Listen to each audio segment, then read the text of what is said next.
olhe sua identidade a partir da fé e a sustente em amor. Muitas vezes, com o passar dos dias, nós começamos a deformar nossa identidade, ou deformar nossa perspectiva de quem nós somos.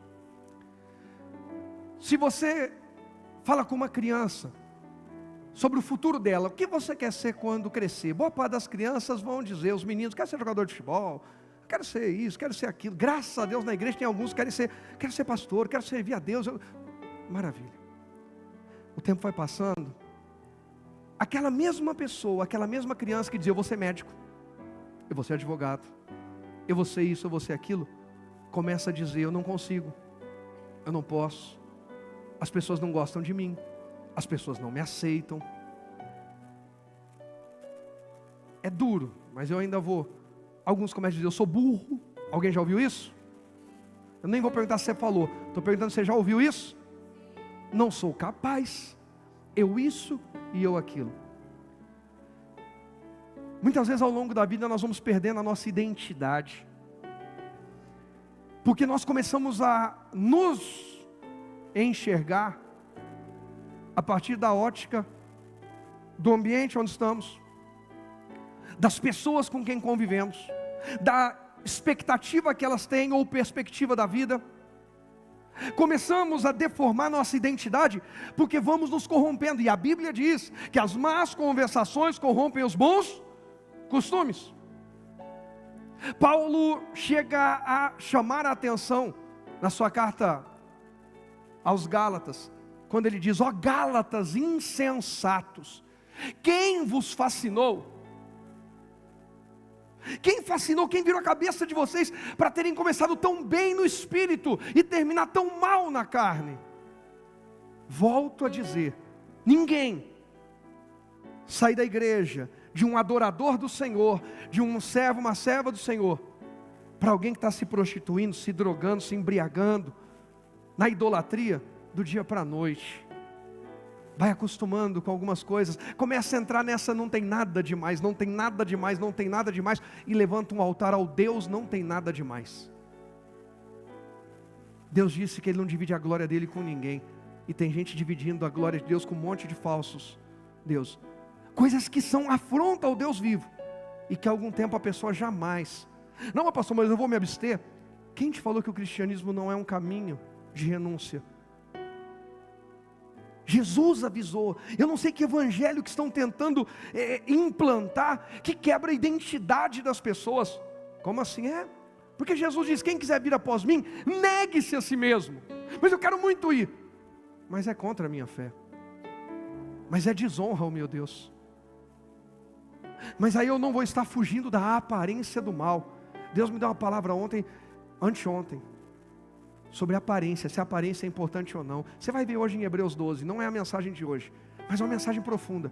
Se não fosse importante, a Bíblia não mandaria fugir da aparência do mal. Não é nem do mal, da aparência. Se pode parecer mal, eu devo, não estou nem aí, ninguém tem nada com a minha vida.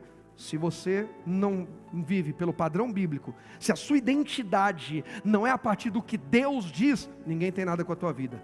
Mas se a sua e a minha identidade é a partir do que Deus diz, sim tem. Porque nós estamos rodeados de uma tão grande nuvem de testemunha. E a Bíblia nos manda, não sugere e não pergunta se a gente quer deixar o pecado, deixar o embaraço, para dar bom testemunho, fugir da aparência do mal, ser exemplo dos fiéis da fé. Está tudo na Bíblia. É que a gente tem tempo para a rede social, a gente tem tempo para as festas, mas a gente diz que não tem tempo para ler, que é muito difícil.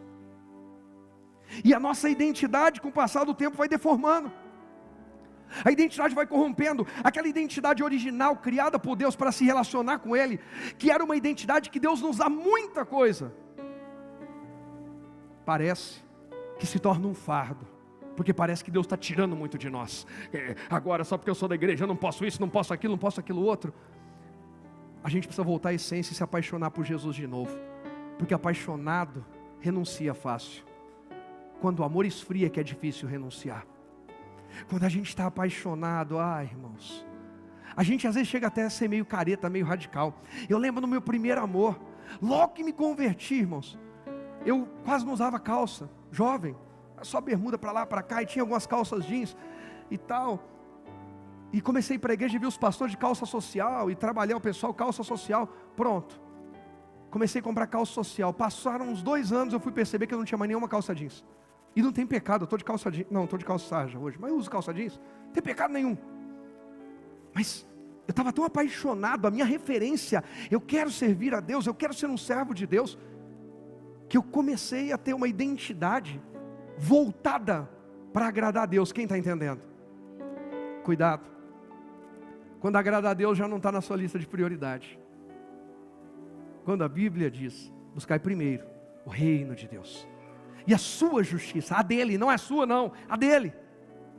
O problema é que a gente quer fazer a nossa justiça, aquela pessoa, o outro fez, e vamos perdendo a identidade também por causa disso. Eu já estou ministrando. Tudo isso quebra a nossa identidade. Como é que eu volto?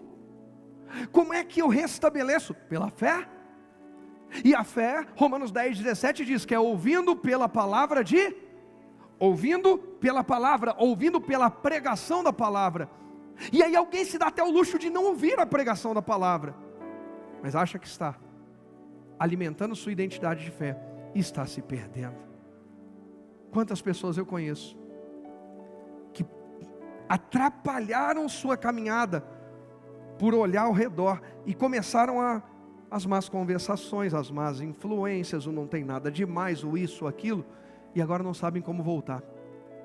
Pior ainda, eu me lembro do dia que eu, auxiliar pastoral, comecei o meu dia, fui ler a Bíblia, e Jesus disse, ai, daquele por quem vierem os escândalos. Quando eu li aquilo, eu falei, meu Deus, essa é a palavra para mim hoje. Melhor é pegar uma pedra de moinho, amarrar no seu pescoço e se atirar no fundo do mar, do que fazer tropeçar um desses meus pequeninos. Eu lembro que eu saí com outro colega auxiliar, fomos lá para Vila Carrão resolver uma coisa de documento, eu estava em Mauá, e eu fui atormentado com aquela palavra o dia inteiro no carro. Eu falei, meu Deus, eu vou escandalizar alguém. Não, Deus, o maior temor que eu tenho, eu não posso escandalizar ninguém. Eu não posso escandalizar ninguém. Se alguém for escandalizado por mim, se alguém for para o inferno por minha causa, melhor é amarrar uma pedra de moinho e jogar no fundo do mar. Senhor, não posso. Desesperado. Presta atenção aqui. Quando chega a noite, um pouquinho antes do culto começar na igreja, vem uma pessoa. A pessoa travestida, um homem travestido de mulher, que eu atendia com o maior prazer na igreja, não temos acepção de pessoa nenhuma, sempre vamos pregar a verdade. O posicionamento de Deus é aquele: Deus criou o homem e a mulher, criou macho e fêmea. Todos são bem-vindos e todos vão ouvir a mesma verdade. Adultério é pecado, como homossexualidade é pecado, igual, amém? Não tem, isso aqui pode, porque não sei o que é pecado.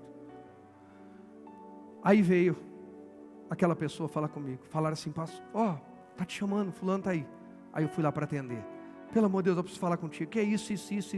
E eu passei na igreja tal, e aconteceu tal coisa, e eu vou lá e eu vou dar um escândalo na hora. Eu falei, glória a Deus, glória a Deus, glória a Deus. Gente, o dia que um travesti pregou para mim, ele virou e falou assim, eu vou lá e tal. Eu falei, obrigado. Ele falou, por quê? Eu falei, porque Deus me deu essa palavra hoje pela manhã, e eu estava preocupado se eu ia fazer alguma coisa, mas Deus estava me preparando para ministrar o seu coração. Olha aqui, se você fizer isso, o que vai acontecer? Se você entrar lá e gerar um escândalo, olha o que vai acontecer. Se você for lá para tumultuar a vida dos outros, olha aqui o que vai te acontecer. Começou a chorar, orei por aquela pessoa, e ela saiu e não criou um escândalo. Deus está falando. Quem tem ouvidos para ouvir? A gente tem ouvido para ouvir da vida dos outros, a gente tem ouvido para tanta coisa, e mais uma vez, vamos perdendo a nossa identidade. Volte a ouvir. Volte a ouvir pela palavra de Deus, volte a ouvir e crescer pela pregação, pela fé, pela comunhão. E sustente tudo isso em amor. Toda vez que você falar, mas está difícil, lembra da cruz. Lembra do sangue de Jesus derramado até a última gota. E você nunca mais vai ter coragem de dizer, a igreja não se importa comigo, alguém não se importa comigo. Porque isso, porque aquilo. Toda pessoa que se tornou crítica demais dentro da igreja, é porque ela já não olha para Jesus. Porque se olharmos para Jesus, não teremos coragem de reclamar.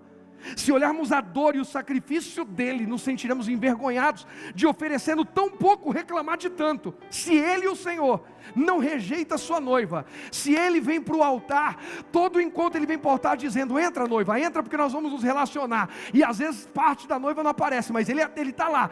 Se ele, perfeito, com a entrega perfeita, vai, quem é você e quem sou eu para dizer: eu vejo muito defeito? O problema está na identidade. E nós estamos hoje, o último domingo desse mês, dentro dessa visão, mas a visão continua. Que a nossa identidade seja muito alinhada em Deus, para a glória dEle. Como? Pela fé. Hebreus 11 diz: a fé mostra a realidade daquilo que esperamos. Ela nos dá convicção. Ela nos dá o que, gente? De coisas que não vemos. Eu não estou vendo solução, eu não estou vendo saída, eu não estou vendo possibilidades, mas eu tenho uma palavra, e é por causa dessa palavra que eu posso avançar, porque ainda que eu não esteja vendo, se eu tenho uma palavra, eu tenho futuro. Você pode dizer isso? Diga: ainda que eu não esteja vendo, se eu tenho uma palavra de Deus, eu tenho futuro. Fé é isso, gente. Fé é isso. Repita mais uma vez. Diga: ainda que eu não esteja vendo, se eu tenho uma palavra de Deus, eu tenho futuro. Ainda que eu não esteja vendo, se eu tenho uma palavra de Deus, eu tenho futuro. Não esquece isso. Anota isso para essa semana. Em Lamentações, Jeremias vai dizer: eu preciso trazer à memória o que pode me dar esperança. Traga a sua memória, traga ao seu coração o que pode te dar esperança. Fui trabalhar, a situação está mais difícil ainda, mas eu tenho uma palavra de Deus, então eu tenho futuro. Fui fazer um exame, uma consulta médica, um tratamento, e o médico disse que está complicado, mas eu tenho uma palavra de Deus, e se eu tenho uma palavra de Deus, eu tenho futuro.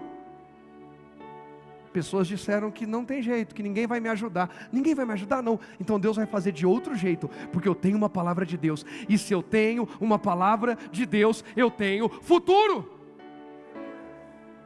Daria até o título de uma mensagem: convicção daquilo que eu ainda não vi. O verso 2 vai dizer: pela fé, pessoas em tempos passados obtiveram o quê? Aprovação. O que Deus nos propõe é maior do que o que Deus nos pede, e isso é desde o início. Quando Deus cria o homem, Ele fala com Adão, e a gente se prende à negativa de Deus: não comerás da árvore do conhecimento do bem e do mal. Mas a gente esquece, a gente pula que Deus diz: está vendo todo o jardim? Estou vendo, pode comer tudo. Deus oferece um banquete e pede uma aliança. Você pode repetir mais essa? Diga: Deus oferece um banquete e pede uma aliança de fidelidade.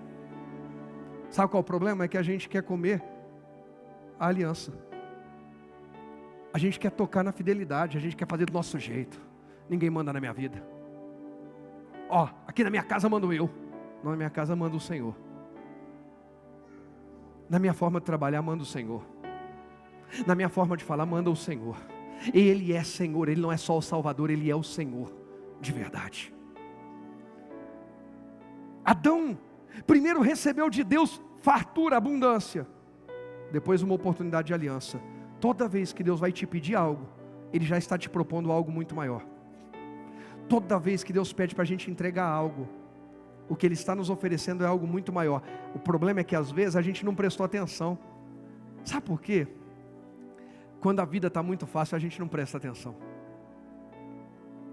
Tem um provérbio que diz que tempos difíceis formam homens fortes. Tempos fáceis formam homens fracos. E esses homens aqui, eu não estou falando do sexo, do gênero, eu estou falando pessoas. Quando você e eu nos deparamos com tempos difíceis, nós temos duas formas de encarar: dizer: Deus, obrigado, o Senhor está me preparando para algo grande, porque o Senhor quer primeiro me fortalecer, para depois me abençoar.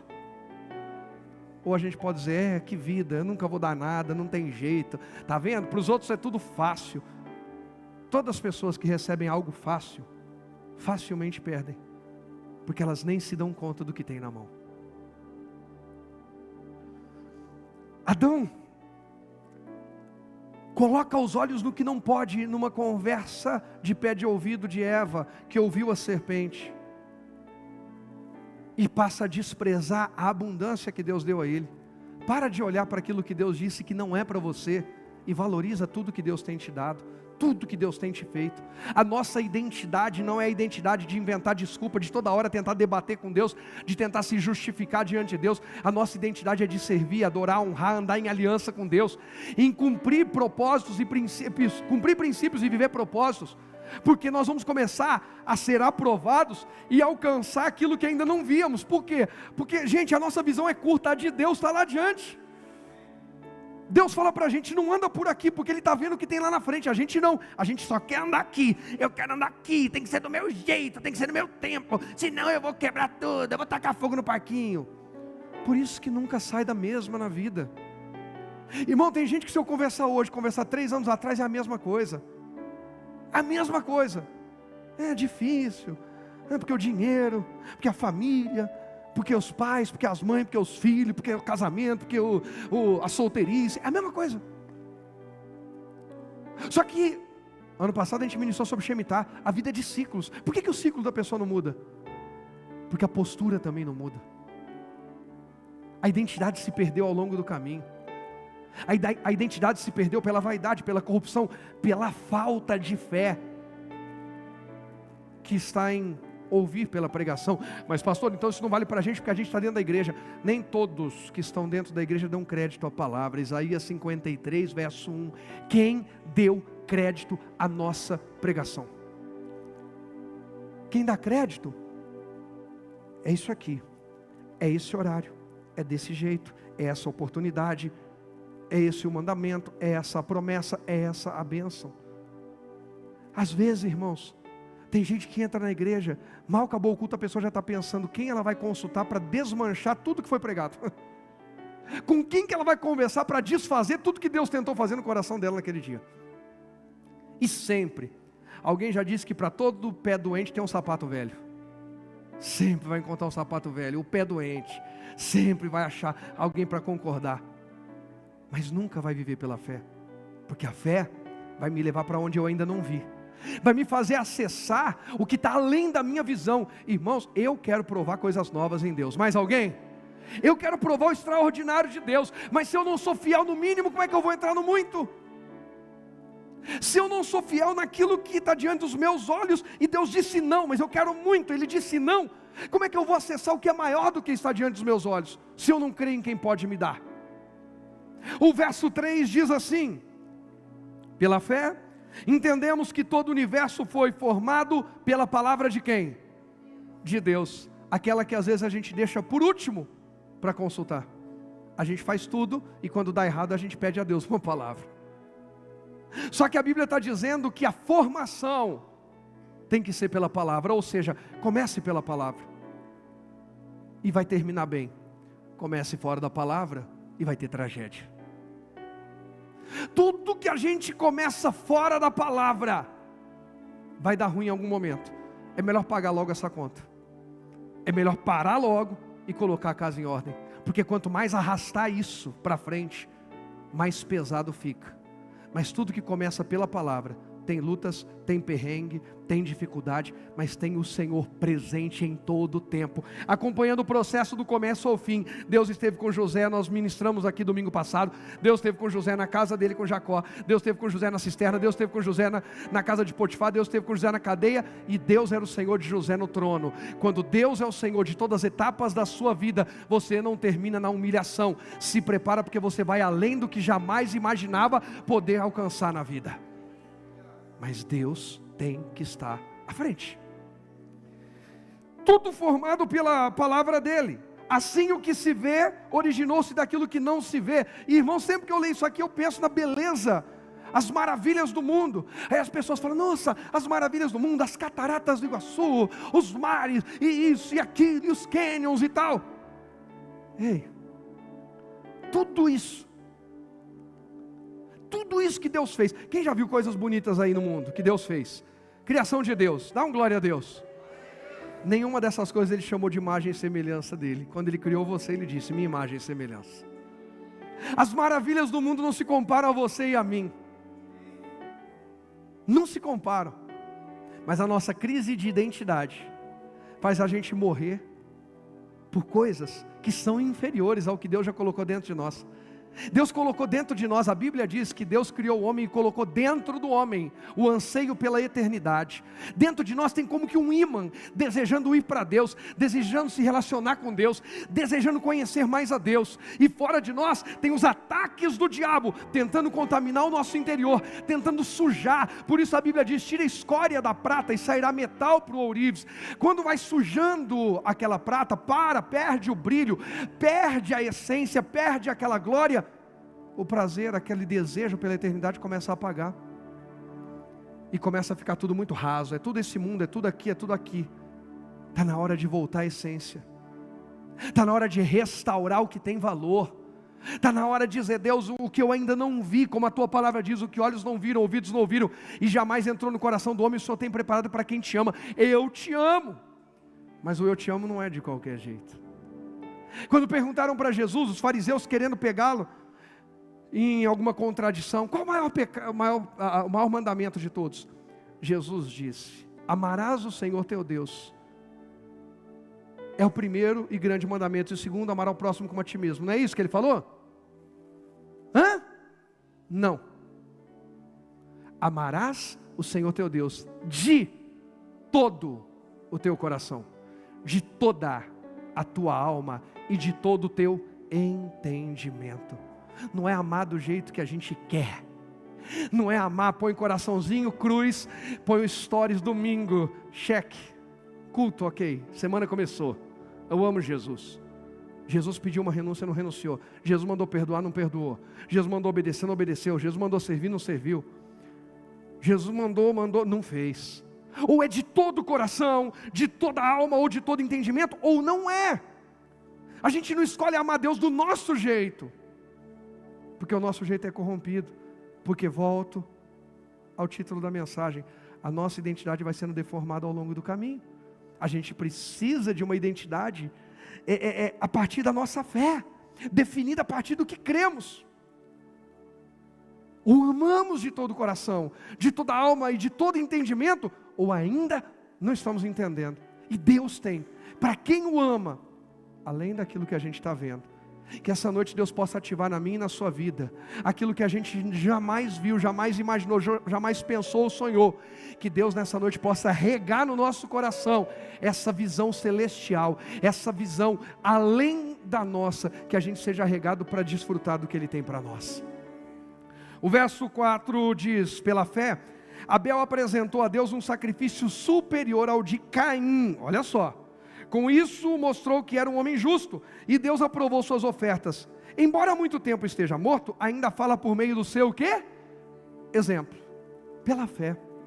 A oferta de Abel agradou a Deus porque foi uma oferta dada pela fé. Como assim, pastor? Abel um dia olhou e falou assim: Deus me deu tanta coisa, Deus fez tanto por mim, quer saber, eu vou fazer algo por Ele. Deixa eu olhar aqui o melhor que eu tenho da minha criação, e vou oferecer para Deus o melhor que eu tenho aqui. Abel é o perfil da pessoa proativa com Deus. E para o reino de Deus a gente tem que ser proativo e não reativo. O reino é reativo. Como assim, pastor? Não entendi nada, então você vai entender. Proativo é quem toma iniciativa, é quem percebe algo e age e faz. Reativo é aquele que, quando é provocado, responde. Aí tem o nulo, o morto, que não faz de jeito nenhum, e acha que está tudo bem, deixa nas costas dos outros. Os irmãos cuidam da igreja, os irmãos servem, os irmãos oram. E você está fazendo o que da sua vida? Gastando sua vida em quê? Gastando seu tempo precioso em quê? O proativo, ele olha e fala assim: peraí, tem um momento de oração lá na igreja, eu tenho um tempo livre, deixa eu ir lá orar. Mas eu não dei nome, eu não preciso dar um nome para orar, eu só ir orar. Eu posso dar o nome e dizer, sou responsável por ele, mas eu posso. Vai ter um evangelismo, eu vou evangelizar, eu vou lá com meus irmãos, vou falar do amor de Jesus que me salvou para alguém. O proativo olha para alguém chorando. Ontem eu estava saindo com a pastora, ontem não, sexta, não sei. Foi ontem ou sexta, pastor Jorge? Foi sexta? Ou ontem? Ontem. Estava saindo com a pastora. E tinha uma mulher sentada do lado de fora, ali da igreja. Bem ali no meio, inclusive sempre peço, gente, tem o chão é pintado de azul, onde não é para pôr carro, que é para o povo entrar. E vira e mexe, o pessoal vem com metade do carro ali na faixa azul. Depois nós vamos pegar uma autoescola que fazer aula de baliza, o pessoal aqui na frente da igreja. Aí o que acontece? A mulher estava ali no chão sentada chorando. A pastora Angélica, a gente já estava saindo, ia entrar no carro. Quando saiu a pastora Angélica, viu, ela é proativa. Ela já foi. Tá tudo bem? Posso te ajudar? O que está acontecendo? Não, peraí, toma água, peraí, uma oração, não sei o quê. Não, tá tudo bem, não, vai. Aí o pastor Jorge estava aí, a pastora, pastor, dá uma atenção aqui e tal. Proativo. Proativo, ele olha, ele vê uma necessidade. Abel olhou e falou assim: eu posso fazer algo para Deus. Eu posso entregar algo para Deus de tudo que Ele me deu. Quem me deu tudo foi Deus. Irmão, eu só estou aqui pregando porque Deus me deu vida, me deu saúde. Era para eu estar morto já faz tempo. Não era para eu ser exemplo para ninguém. Para a glória de Deus, hoje eu consigo ser exemplo para alguém, para uma pessoa, outra eu consigo ser. Eu consigo pregar, é por causa dEle. Então eu tenho que vir entregar para Ele. Eu não consigo viver sem vir entregar para Ele. Reativo é quem ouve a convocação, o chamado de Deus e diz: pelo menos eu vou fazer. O melhor é que fosse proativo, mas tudo bem. E o nulo é o que mesmo você falando, não adianta, é teimoso. Acha que peguei carona e estou indo para o céu de carona, na rabeta dos irmãos da igreja. Ele nem sabe o que é rabeta. Não, seja proativo para o reino. Seja proativo para as coisas espirituais. Seja proativo na fé. Como eu posso servir? Deus, em que eu posso ser útil? Deus, eu preciso corresponder. Como o salmista disse: que darei eu ao Senhor pelos benefícios que Ele tem me feito? Alguém aqui reconhece que Deus é bom e tem sido bom na sua vida? E o que você e eu temos dado a Ele? Porque eu já falei que culto de domingo nós não damos a Deus pelos benefícios. Culto de domingo é um benefício para nós. Nos reunimos como corpo, adorarmos a Ele e sermos alimentados por Ele. Além disso, Abel é proativo. Abel olha e fala: vou oferecer, vou fazer alguma coisa. Caim olha e fala assim: não posso perder para o meu irmão. Aí é o reativo invejoso. O problema não é a oferta de Caim ou a oferta de Abel, porque quando você lê lá em Gênesis, você lê que Deus rejeitou Caim e sua oferta. Não é Deus rejeitou a oferta de Caim e Caim. Deus aceitou Abel e sua oferta, porque o ofertante, porque quem está agindo, quem está servindo, quem está orando, quem está fazendo o que for, chega antes do que está sendo feito. Antes de eu fazer algo para Deus, Deus olha e fala: é o Rogério? É, deixa eu ver o que ele está fazendo. Primeiro Ele vê quem está fazendo. Quem aqui tem mais de um filho? 2 filhos fazem a mesma coisa, é do mesmo jeito, com a mesma intenção, com o mesmo coração, com o mesmo ambiente? Pronto. E você acha que você tem mais discernimento que Deus? Não. Então Deus sabe quem está fazendo, como está fazendo e por que está fazendo. E Deus viu que Abel é proatividade de amor, é proatividade de gratidão, é proatividade de fé. Caim é só inveja: eu não posso ficar para trás, meu irmão não pode ser melhor que eu. É porque que Deus fica de gracinha com meu irmão. É isso aí, irmão, pelo amor de Deus. Tem gente que está dentro da igreja espírito de Caim. Toda pessoa fica se comparando com os outros. Assuma sua identidade em Cristo, para de se comparar com os outros. Seja liberto desse espírito de Caim. Não, a hora que eu passei ali na porta, 2 pessoas sorriram para mim, mas minha amiga, meu amigo, meu marido, minha esposa, 4 pessoas sorriram para ele. Pô, você está contando sorriso? Pelo amor de Deus. Que isso, pastor? Isso não existe. Quer uma semana de estágio? Eu te convido, vem para a minha realidade. É, pastor. Irmãos, eu evito ficar postando coisa quando alguém me convida, porque eu posso esquecer a do outro. Aí o outro fala assim: do outro você fez, para mim é não. Nossa, haja paciência. Abel ofereceu por amor. Ele tem uma identidade bem definida: Deus me criou. É fato que meu pai e minha mãe pecaram, erraram, mas de alguma forma eu quero tentar agradar a Deus. Eu quero tentar reatar um relacionamento com Deus. Caim é o cara que fala: eu não posso ficar para trás, eu não posso ficar para trás, eu não posso ficar para trás. Ei, Deus não está procurando na igreja ou na terra quem não quer ficar para trás. A Bíblia diz: os meus olhos procurarão os verdadeiros adoradores. Verdadeiros. O que adora em espírito e em verdade, não com uma canção, com uma vida. Proativo. Pela fé, Abel oferece um sacrifício proativo, ele tem a iniciativa, ele não espera para competir, e nem é acomodado de não fazer nada. Irmãos, eu não estou falando sobre se inspirar. Há uma diferença entre competir e se inspirar. Alguém faz algo, eu olho e falo: pô, que bacana, eu também quero fazer isso para Deus. É errado? Não. O problema é eu querer fazer para mostrar para Deus que eu sou melhor do que quem fez. Ah, irmão, você quer um exemplo bem simples disso? Como que tem na igreja? Alguém que vê a irmãzinha e o irmãozinho cantando, olha e fala: nossa, você viu aquela pessoa cantando? Vai lá e canta. Vai lá e canta. Simples, vai lá, canta. Ao longo da caminhada, eu me lembro, já na igreja Família de Cristo, como também antes, algumas pessoas que eram cheias de dedo, não falava com a gente, mas as conversas vazam, irmão, fala para um, fala para o outro e critica. Aí uma vez o pastor Angélico falou assim: põe fulano para abrir o culto. Põe. Gente, pensa na lambança. Aí eu falei: pronto, agora eu quero ver fulano falar dos outros. Para. Não deixe esse espírito entrar em você. Na empresa teve uma oportunidade, não entra para você provar que é melhor que o outro, entra para deixar sua marca. Você tem uma identidade que é única. Você não está lá para competir com os outros, você está lá para ser o melhor que Deus criou dentro da sua perspectiva. Irmão, hoje em dia, hoje nem se grava mais CD, mas se grava música. Ninguém nunca vai me chamar para gravar música. Não, mentira, já me chamaram, mas era gravador, queria dinheiro. Eu não canto nada. Ô pastor, você canta, né? Eu vi você cantando, vamos gravar, vamos para lá para o estúdio. Eu olhei e falei: não tem nem vergonha. Mas me chamam para pregar. Joia. Eu sei qual é a minha identidade. Eu adoro a Deus aqui, mas eu não tenho o dom, ou não aperfeiçoei, não treinei, não, porque tem gente que vai lá e tal, e muda e melhora, legal, joia. Mas eu sei qual é a minha identidade. Eu vou me doer porque veio alguém aqui e falou: olha, Jennifer, Leandro, vocês vão gravar aqui.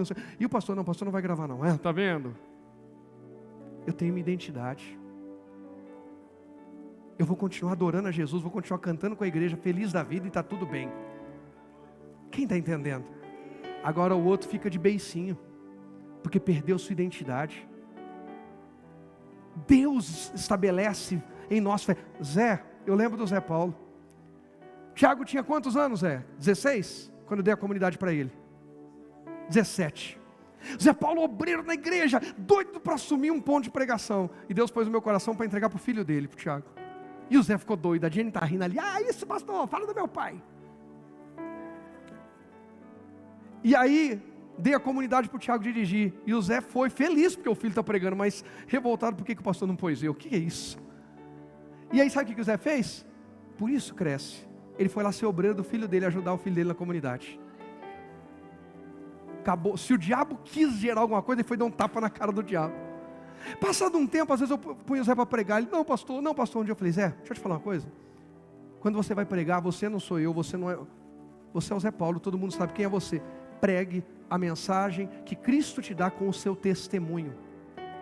E fica tranquilo que o Espírito Santo está fazendo a obra.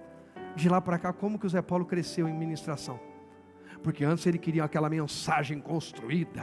Não, porque eu preciso ver aqui a homilética. Ele não sabe nem o que é homilética. Ele fala: não tem ovo para fazer homilética. Porque a hermenêutica, porque... Ei, qual é a mensagem que Cristo te deu? E pelo amor de Deus, não estou fazendo nenhuma apologia à ignorância, ou a não buscar, ou não se aprofundar. O que eu estou dizendo é que dentro da sua identidade, Deus vai te usar. Deus vai te usar para ganhar pessoas na tua vizinhança. Deus vai te usar para ganhar pessoas no teu local de trabalho. Tem uma identidade bem definida pela fé. Não se perca da sua essência. Você foi chamado, e tem o chamado para sentar e ouvir uma pessoa falar por 2 horas. Que bênção, irmão. Tem gente que não aguenta ouvir 15 minutos. Eu começo a ficar agoniado quando a pessoa amassa barro. Fala e não sai do lugar. Gente que para na minha frente e fica: ei pastor, e aí? Pastor, irmão. Pastor, irmão. Pastor, irmão. Vai, 1, 2, 3. Eu vou começar a contar 1, 2, 3 e já. Não pastor, estou aqui de boa, bater papo, joia. Não é um atendimento. Atendimento então tem que falar o que é. Mas tem gente que vem procurar atendimento e não fala nada. Acho que a pessoa para na minha frente e fala assim: vamos ver se hoje ele está afiado. Irmão, você veio falar comigo sobre o gatinho que fugiu, né? Ei, mas tem gente, irmão, que gosta, que senta e fala: vai, conta. Aí a pessoa fala: então, quando eu nasci, eu já te contei que eu nasci? Aí eu percebi. Aí a pessoa fala, lá no meio ela volta a falar que ela nasceu. E tem gente que ama. Se for com café e bolo de fubá, alcoviteira, gosta de ouvir a vida dos outros. Usa isso para alguma coisa boa. Qual é a sua identidade? Deixa Deus fazer isso fluir em fé, porque o reino de Deus precisa de você. Não, pelo amor de Deus, quem crê aqui que Deus usa você? Olha para quem está do teu lado e diga: o reino de Deus precisa de você. Deus não te criou por acaso. Você tem propósito e uma identidade. Alimenta ela com fé e seja uma bênção. É isso. Gente, se eu terminasse a mensagem aqui já estava bom. Porque para quem entendeu, já sabe que o que Deus quer que você ofereça não tem a ver se é boi, se é cabrito, mas se é o melhor que você pode oferecer. E se a motivação do coração está correta, se o propósito está correto. O grande problema são as comparações. Por que a parede é assim? Por que o ministério é assado? Por que o outro veste não sei o quê? Por que o outro fala não sei o quê? Ei! Você está vendo pecado? Não! Então segue adiante. Porque se estiver vendo pecado, pula fora. Não está vendo pecado, então vai. Diga ao Senhor: eis-me aqui, vai. Entrega o seu melhor para Deus. Entrega o teu melhor dentro do teu casamento. Para de ficar: não, quando o meu marido me amar como Cristo amou a igreja, eu vou me sujeitar a Ele como ao Senhor. E ele está assim: quando a minha mulher se sujeita a mim como ao Senhor, eu vou amá-la como Cristo amou a igreja. E o que vai dar esse casamento? Divórcio. Porque dois infelizes disputando quem é o mais xarope. Não deu tempo nem de eu filtrar. Essa eu sem filtro. Está vendo? As jovens solteiras aí sorriram, falaram: ai pastor, que bom ouvir isso, que dá tempo de eu não errar. Não errar. Se pegar um xarope que no namoro não abre o guarda-chuva para você, não pisa na poça por você, sai fora desse jumento. Sapo. Ei, a gente precisa viver por princípios, gente. A gente não perde a identidade. Não perde, mas fica disputando. Quem que vai dar o braço a torcer primeiro? Quem vai reconhecer que errou primeiro? Quem vai... É a hora que perdeu tudo, irmão, não adianta reconhecer. Irmão, o que nós já atendemos de casais ao longo da vida. Estou 22 anos no ministério. Que já atendi de casais que só assumiram tudo que precisava assumir depois de perder tudo. Acabou tudo. Perdeu os filhos, perdeu o controle da casa, perdeu o dinheiro, perdeu a saúde, perdeu a integridade, praticamente perdeu o casamento. Aí vem tudo humildezinho. Aí faz o que podia ter feito lá no início: dado crédito à palavra, andado em aliança com Deus, sido ovelha e não bode, cabrito. Você vai esperar chegar no fundo do poço? Aí o outro quebrado financeiramente, aí vem: não pastor, eu fiz uma aliança com Deus, agora de tudo que Deus me der. E precisava ter quebrado para fazer uma aliança? Porque não tem estupidez maior, irmão. Quem aqui precisa de respostas na vida financeira? Quem crê que Deus é provedor? Não tem estupidez maior do que quebrar aliança com Ele, se Ele é provedor. Mas quebra, né?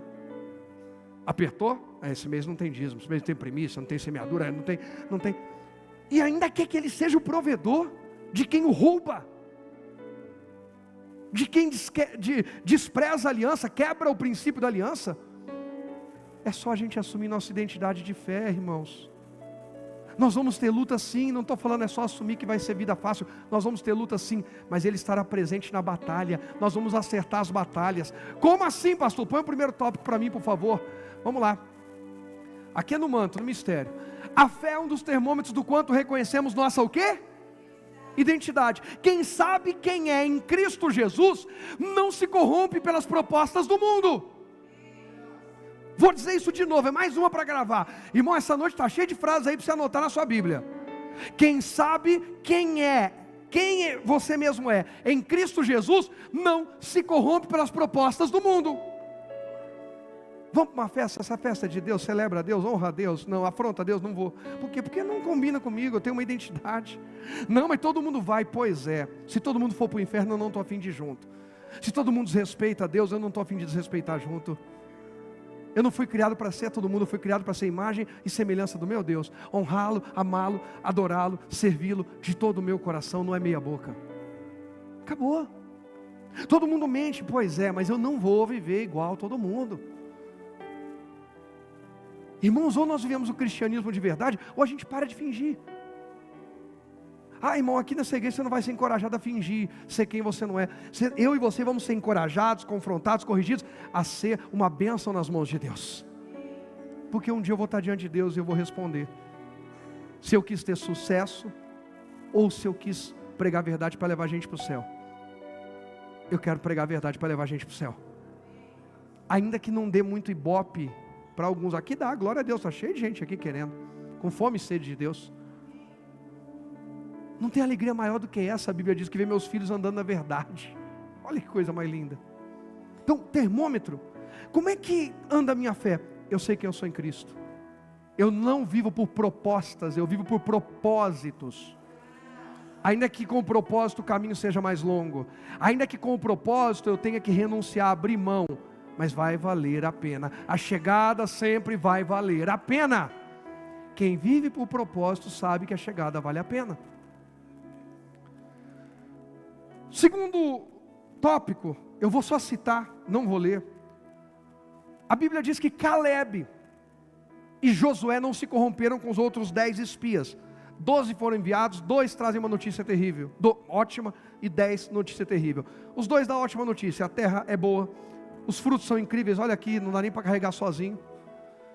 Deus nos deu essa terra, a promessa de Deus é verdade, vai se cumprir. A gente crê, eles têm uma identidade de fé, Josué e Caleb. Os outros 10 espias dizem, lá tem gigantes, nós somos aos nossos olhos como gafanhotos, e aos olhos deles também, e um monte de coisa ruim, começam a infamar, falar mal da terra. Irmão, toda pessoa frouxa na sua vida de fé, começa a colocar crítica no seu ambiente de fé. Ninguém sai da igreja dizendo que a igreja é uma bênção. Sabe por quê? Porque a pessoa quer justificar o pecado que ela quer viver, então ela põe a culpa em todo mundo.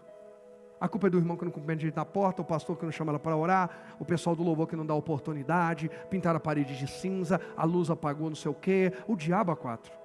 Mas tudo na verdade é ela não querendo assumir, eu quero viver no pecado, eu quero viver no mundo, eu sou covarde, eu não tenho coragem de encarar minhas lutas. Irmão, a gente tem que pregar rasgado, eu não tenho tempo para ficar maciando aqui hoje não. Tem 10 espias, começam a infamar a terra. Ei, é a terra, quem que prometeu aquela terra? Qual lugar, vamos ver se eu consigo formular a pergunta.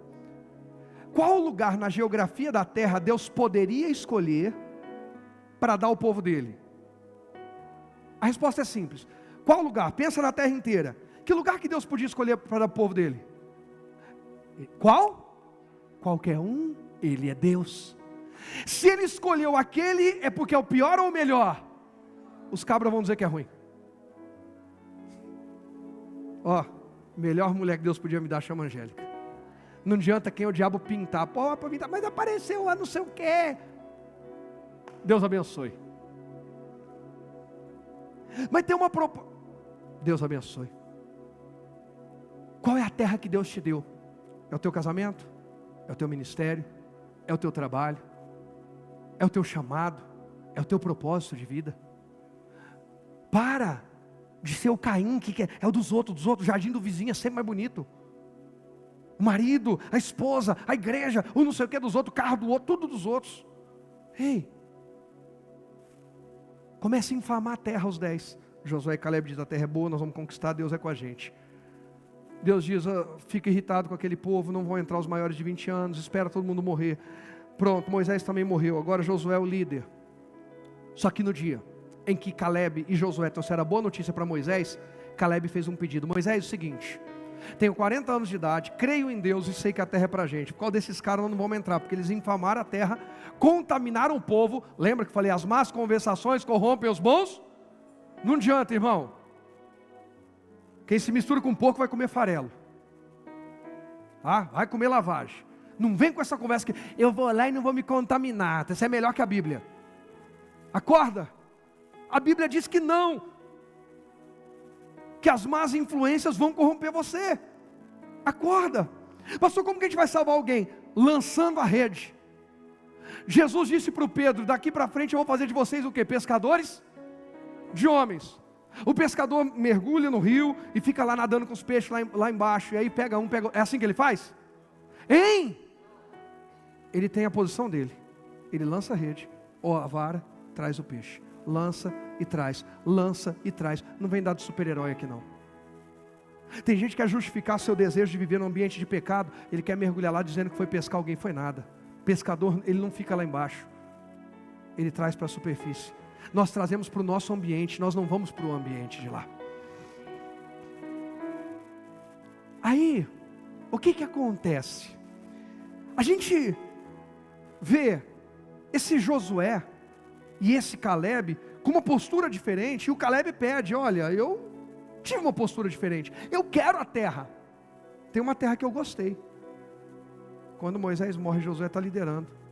Caleb ajuda o Josué a conquistar, e depois ele se apresenta.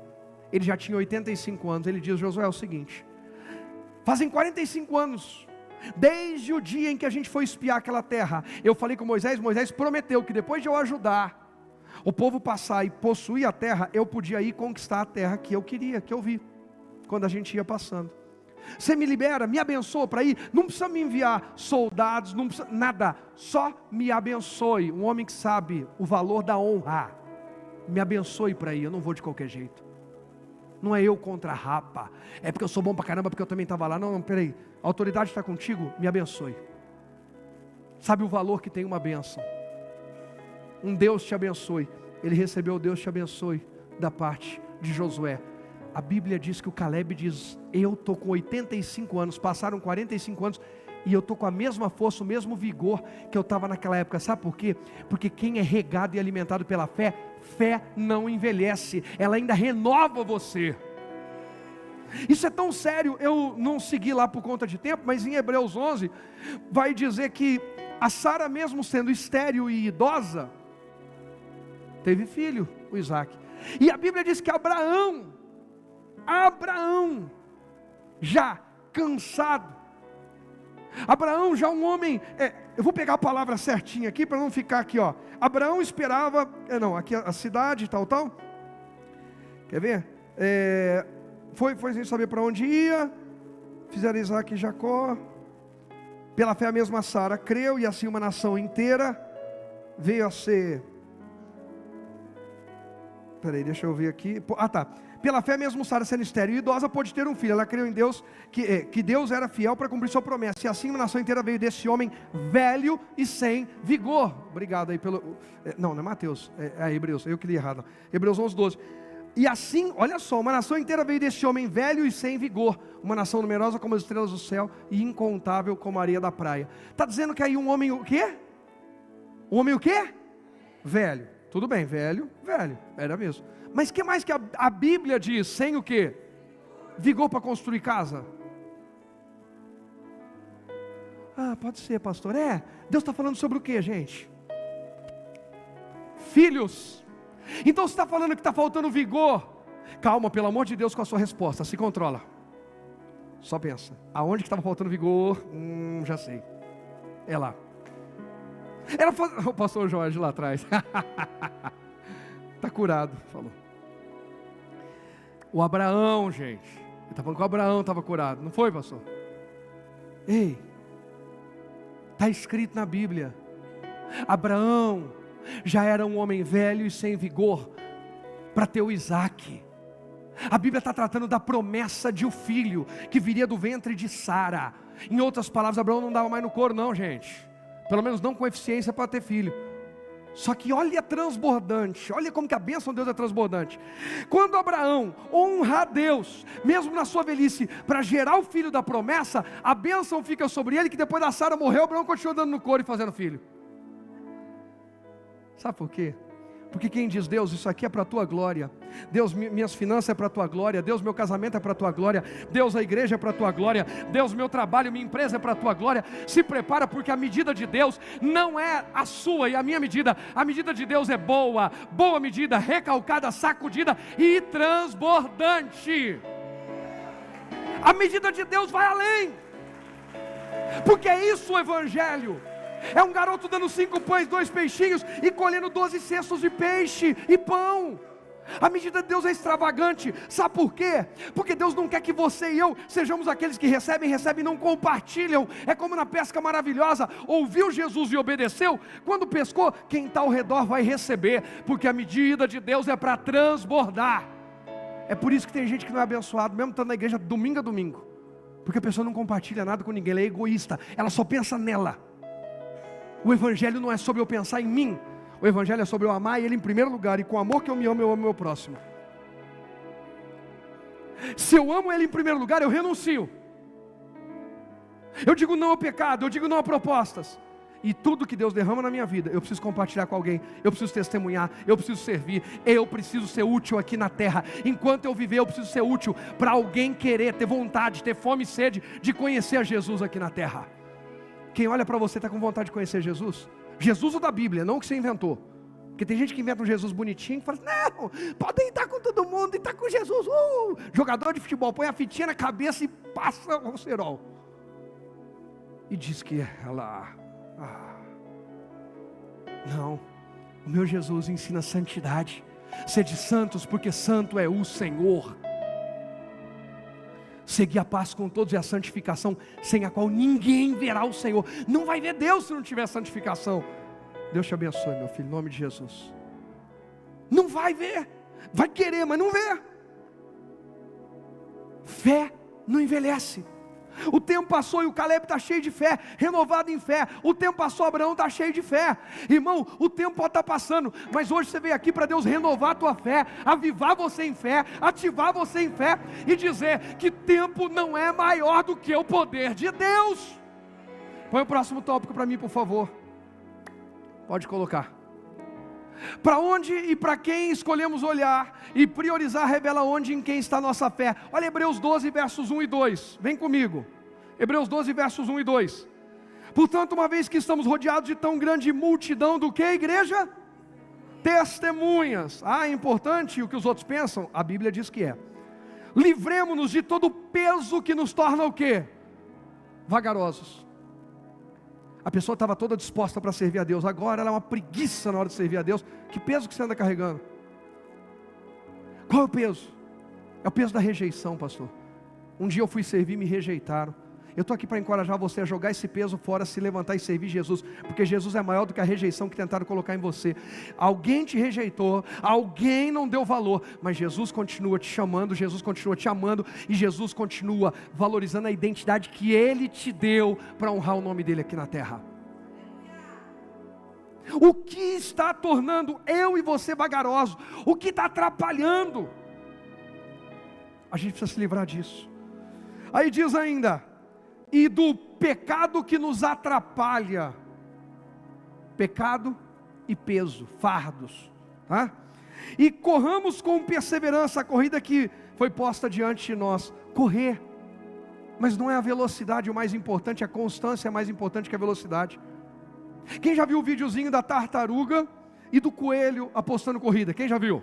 Aí ele solta aquela caixinha. Tem gente aqui que cresceu vendo lá nos programas infantis que tinha antigamente, Bom Dia e Companhia da Vida e outros. Aí soltava aquele monte de corrida de coelho. Coelho branco, coelho vermelho, coelho branco, preto, coelho 1, 2, 3. Aí ficava 4, 3, 2 e os coelhinhos correndo para ganhar alguma coisa. Aí o pessoal coloca o coelho e do lado da tartaruga. O coelho pula e vai. A tartaruga sai no ritmozinho dela. Irmão, eu confesso, me dá agonia pensar na tartaruga. Nossa, até para pregar sobre a tartaruga eu fico aqui, me falta o ar.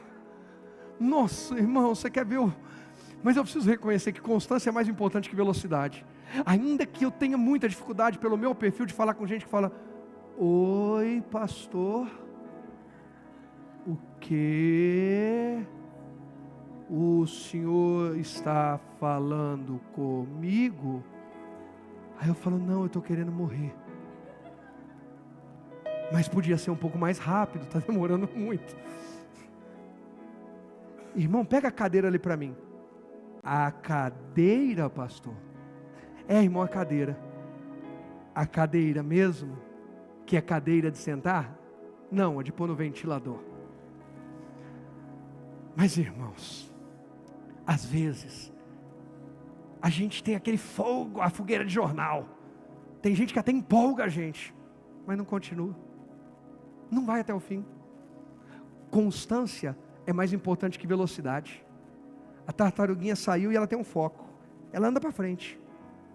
Gente, eu não lembro de ter visto tartaruga andar para trás.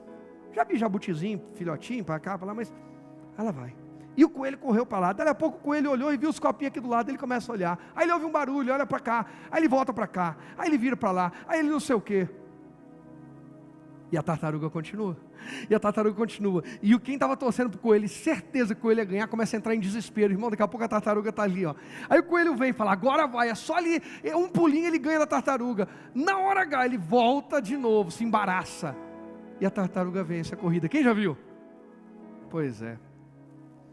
A nossa caminhada cristã, às vezes é corrida de coelho, às vezes é corrida de tartaruga. Mas uma coisa é fato, a gente tem que ter foco. A gente precisa saber para onde a gente está indo. A gente precisa saber qual é o prêmio, não é a missionária Fátima? A missionária Fátima é uma das pessoas que mais me inspira em fé. Essa mulher já travou guerras e batalhas. A irmã Silvia que está aqui ao lado dela, o irmão Edson que já está com Jesus no céu. São coroas, são pedrinhas na coroa dessa guerreira de Jesus. E quantas lutas ela enfrentou para ter a família dela aos pés do Senhor. Aí de repente agora a luta vem dentro dela. Ela fala, estou aos pés do Senhor. Os médicos ficam doidos com ela. Os médicos ficam doidos com essa jovenzinha de Jesus. Porque ela entra lá, ela dá uns pelé. Eles olham e falam assim, dezembro eles falaram assim, terminal. Aí ela falou, está terminando o ano mesmo. Tem um novo ciclo chegando. E mais testemunho para a glória de Deus. E para a missionária Fátima, e o pastor Rogério, a palavra final está na boca de Deus. O dia que Deus falar, Rogério, vem, vai. Enquanto Deus não falar, irmão, pode ter exame, pode ter... Irmão, pelo amor de Deus, não estou fazendo apologia para a pessoa continuar se entupindo de gordura, se arrebentando no seu corpo, e falando que o pastor disse que é quando Deus chamar. Estúpido suicida. Não é disso que nós estamos falando. Mas temos uma carreira, temos um foco. A missionária lutando para quê? Que ela está lutando cada vez mais para ficar curada, abençoada, para continuar servindo a Jesus. Ela sabe qual é o propósito da vida dela, sabe qual é a realização da vida dela, o testemunho dela não é para se comparar com ninguém, não é para competir com ninguém, a identidade dela está bem firmada. Para onde e para quem ela está olhando? Para Jesus, autor e consumador da sua fé. Para onde e para quem nós estamos olhando? Sabe, aí ainda vai dizer assim, ó, e corramos com perseverança a corrida que foi posta diante de nós, mantenhamos o olhar firme em quem, gente? Em Jesus. Ninguém sai da igreja se estiver olhando para Jesus. Ninguém. Eu estou falando sair da igreja, eu não estou dizendo às vezes mudar. Fui para um lugar, pastor, que está uma pecadaria tremenda. Aí na igreja. Não está numa igreja de verdade. O nome de Jesus é glorificado. Jesus é o centro, é a palavra e tal. Não sai. Se estiver olhando para Jesus, não sai. Não abandona. Igreja, eu não estou falando denominação, ministério, tá? Eu estou falando igreja. Palavra, a fé em Cristo. Ficou claro? Aí ainda diz, líder e aperfeiçoador da nossa fé. Por causa da alegria que o esperava, ele suportou o quê? Suportou a cruz, sem se importar com a vergonha. A gente fica parando por causa de cada bobeira. Agora ele está sentado no lugar do quê? Eu comecei o culto falando sobre honra. Lado de honra onde? À direita do trono? Eu vou ser chamado para um lugar de honra lá também. Mais alguém? Mas tem que viver em honra. Quem vive em desonra não espere uma posição de honra. Aos que me honram honrarei, os que me desprezam ficarão envergonhados. Falamos disso no início do culto. Gente, a palavra agora à noite está totalmente diferente da manhã, mas o Senhor é o Deus que pregou de manhã através da minha vida e agora à noite. Dê crédito. Volta ao tópico anterior, esse que eu pus agora. Põe ele de novo, só para a gente enfatizar, e eu vou só mais um para a gente orar. Para onde e para quem escolhemos olhar e priorizar revela onde e em quem está a nossa fé. Se você continua olhando para a vida dos outros, continua olhando para o que deu errado, continua olhando, a sua fé não está em Jesus. Está no que as pessoas podem fazer, no que as pessoas aplaudem, tapinha nas costas ou qualquer coisa. Se a fé está em Jesus, os olhos estão nele, ele é a prioridade, o olhar está nele. A gente não faz concessões por causa do mundo. E para terminar, 2 Timóteo 4, vamos lá? Para terminar hoje, quarta ou domingo que vem eu continuo. Hoje eu estou falando mais da sua identidade a partir da fé. Olha sua identidade a partir da fé. A parte de sustento em amor, agora eu vou dar um start e depois a gente continua. 2 Timóteo,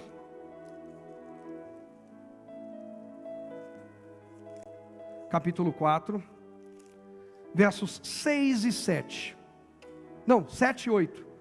Diz assim, ó: lutei o bom combate, terminei a corrida e permaneci o quê? Fiel. Paulo está dizendo que ele lutou todos os combates que teve na vida?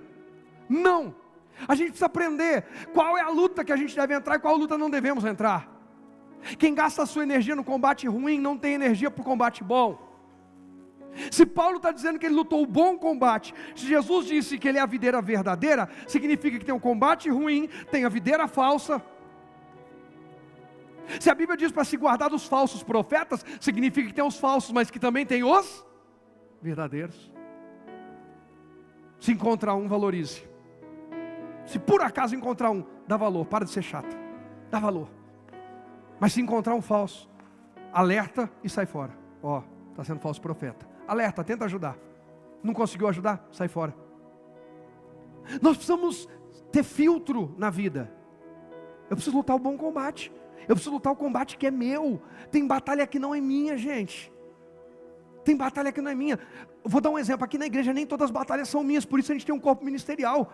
Eu tenho pessoas maravilhosas, tenho uma liderança maravilhosa, eu tenho uma equipe maravilhosa de colaboradores. Dá uma salva de palmas para todos os colaboradores dessa igreja, por favor. Porque tem batalha que são deles, não são minhas. A batalha da harmonia da música não é minha, eu não entendo disso, é deles. A gente está rindo ali. Está engraçado eu pregando. Está achando? Ela falou, pastor, a batalha da harmonia. A batalha do audiovisual não é minha.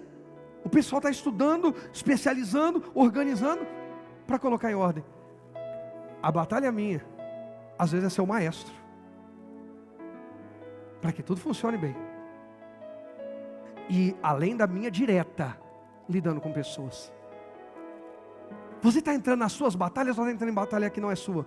Que você não tem habilidade, especialidade, e às vezes quer fazer e vai atropelar tudo. Nós precisamos lutar o bom combate. Olha na Almeida Revista e Corrigida, põe para mim por favor. Combati o bom? Combati qual? Acabei a carreira. O que Paulo está dizendo? Guardei o quê? Guardou o quê? Porque a fé não envelhece. Paulo está pronto para partir, e a fé está ali inteirinha. Irmão, em nome de Jesus, essa é uma noite de reativação para algumas pessoas. A fé estava envelhecendo aparentemente? Não. O que estava acontecendo é que você estava distanciando dela. Hoje Deus está reativando a fé no teu coração. Guarda essa fé. Porque a Bíblia diz que sem fé é impossível agradar a Deus. Eu não continuei lá em Hebreus 11, mas diz, é necessário quem se aproxima dele crê que ele é galardoador de quem o busca. Ou você crê que ele recompensa, e é bíblico ele recompensar, mas ele recompensa quem crê e quem se aproxima, não é quem quer ser recompensado. Pastor, Deus tem recompensa? Tem, para quem crê, se aproxima. Quem não crê e não se aproxima, ele não prometeu, está lá em Hebreus 11, depois você lê o capítulo todo. Acaba a carreira, guarda essa fé, conserva essa fé, rega essa fé, sustenta essa fé. Como? Em amor. Identifica o seu propósito de vida, sua identidade a partir da fé, a partir do que Deus tem falado. Olha para você à luz da palavra, você vai encontrar a sua identidade. Alimenta com a palavra, você vai crescer na fé. A fé está querendo esmorecer, guarda em amor. Como? O verso 8, Paulo diz. Cadê o 8? Desde agora a coroa da justiça me está guardada, a qual o Senhor, justo juiz, me dará naquele dia. E não somente a quem? Paulo diz. A mim, não é só para mim não. Para quem mais? Mas também a todos os que amarem a sua vinda. Minha identidade é essa. Eu vou terminar prisioneiro, eu vou terminar perseguido, mas eu vou terminar testemunhando Cristo de dentro de prisões, de dentro de cadeias. O diabo tinha um plano, eu prendo Paulo. Deus tinha um plano, quanto mais você prende Paulo, mais Paulo prega, porque enquanto Paulo está solto, ele prega para a geração dele, mas quando você prende Paulo, ele escreve, e gerações, e gerações, e gerações, e gerações vão ouvir Paulo anunciando Cristo. Irmão, quanto mais o diabo tenta prender eu e você, mais Deus vai fazer cooperar para o propósito dele na nossa vida. Não perca a visão da tua identidade, rega a sua fé em amor. Paulo diz: eu estou preso. A palavra de Deus não.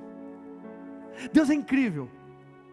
Toda tentativa do diabo, Deus transformou em bênção. Está fazendo isso comigo e com você hoje aqui. Eu creio nisso. Põe o próximo tópico que eu oro com vocês. Presta atenção nisso. Paulo concentrou suas forças em quê?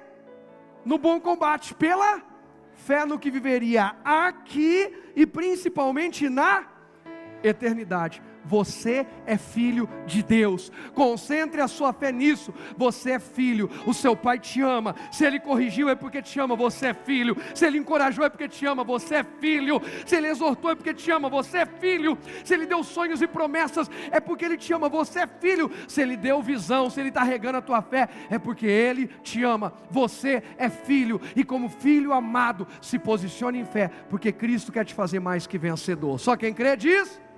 Pode aplaudir ao Senhor Jesus. Pode aplaudir a Ele.